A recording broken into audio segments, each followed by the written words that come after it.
Welcome back to the channel, everybody. Thank you so much for joining me and allowing me to continue to be your daily advocate. If you're new here or you're not subscribed for any reason, please do me a huge favor and hit the subscribe button. Thank you to all of you who have been watching and following me for so long. It truly means a lot, and I'm glad that I can be this person. The Federal Reserve had a closed-door meeting with its board of directors. It is anticipated that this gathering would have a cascading impact. What might have been brought forward for discussion? What are your thoughts? The Federal Reserve Board of Governors held a private meeting on Monday, February 14, 2022, to discuss the state of the economy. The items of official board business which were scheduled to be discussed at that meeting were review and determination by the Board of Governors of the advance and discount rates to be charged by the Federal Reserve banks. Specifically, Bank of America noted that the Federal Reserve is desperately behind the curve in combating inflation as markets prepare for the potential of an emergency rate hike this month. With the Consumer Price Index indicates a 7.5% increase in prices in January, inflation has reached its highest level since 1982. In comparison, food costs increased by 20% year-on-year, and rent and energy prices increased by 10% to 20% and 40 to 50%. However, rather than tightening monetary conditions in response to growing inflation, the Fed has continued to loosen, purchasing almost $200 billion worth of bonds over the previous month. The Bank of America believes that the pairing of sky-high inflation and rock-bottom interest rates does not make sense and that something must give. Because the market is preferring interest rate hikes, the likelihood of an emergency Fed rate rise in February has increased to almost 30%, which is quite high. These rate hikes will have a negative impact on the stock market and will ultimately have an impact on the cryptocurrency market.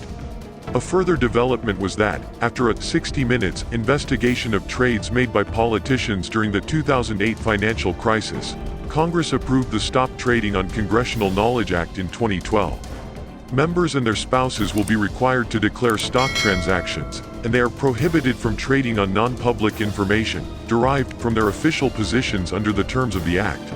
As part of the strategic planning spiel, they will claim that it's for the prevention of corruption, but in the meanwhile, they will make off like bandits with the money. Do not you believe it's similar to the 1929 financial crash? When interest rates were rising at an alarming pace, the Bretton Woods system was implemented, which began in 1944. It was established by the International Monetary Fund and lasted until 1971. The financial system was strategically rolled out at the time of swift birth, and we are now ready to see the birth of the new financial system. In addition, there is something intriguing that may persuade you that a new financial system is on the horizon. So, I have been speculating for quite some time that XRP would be included in the SDR basket.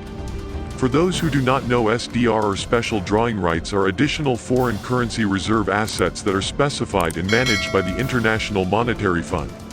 During the most recent assessment for SDR basket inclusion, which took place in November 2015, it was determined that the dollar, euro, yuan, yen, and pound should be utilized for SDR. Do you think XRP has a chance to be included in the SDR basket? You see, once the US currency begins to depreciate, a new SDR will be required.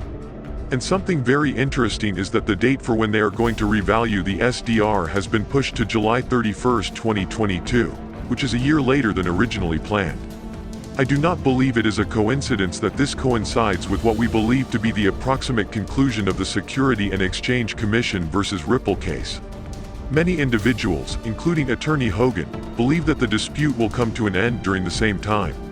Some believe it will last until the end of September, while others believe it will last until the end of May. For me, I am ready for it to be resolved as soon as tomorrow, but the July 31, 2022 deadline is a significant one.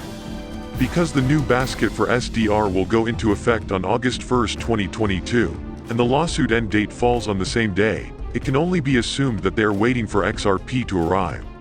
This is merely a speculative statement at this time, but mark my words, the entire new financial system will be implemented this year. Moreover, it is no accident that the cryptocurrency XRP is mentioned in a number of different papers.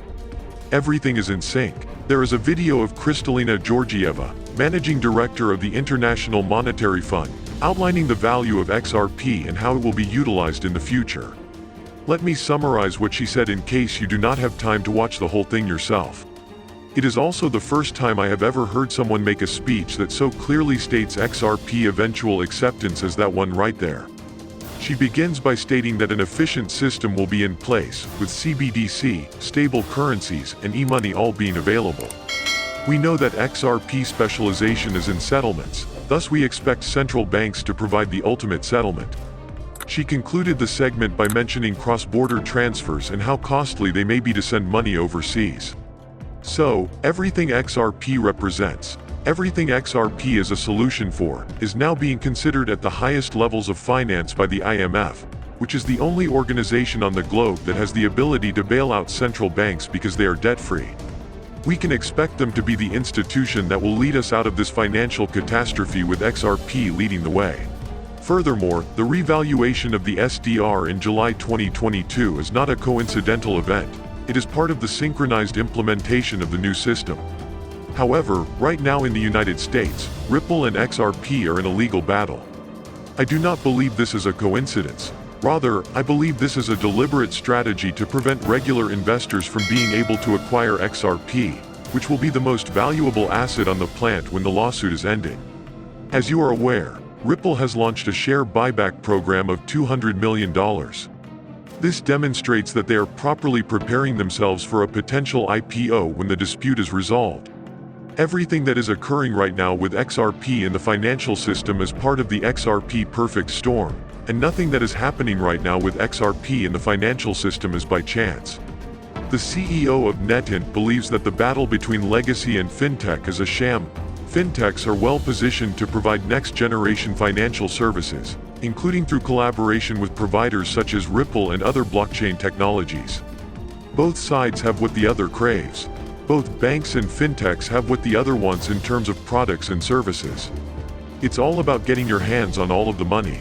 Ripple is attempting to take the place of SWIFT, which was created from the ashes of the demise of the gold standard financial system. The demise of the US dollar will result in the birth of the Ripple XRP. Bretton Woods 2.0, the conclusion of the Ripple litigation, and SDR revaluations are all scheduled to take place in 2022, and it is possible that a new financial system based on XRP will be established. What do you think? Will it happen? Tell us in the comment section.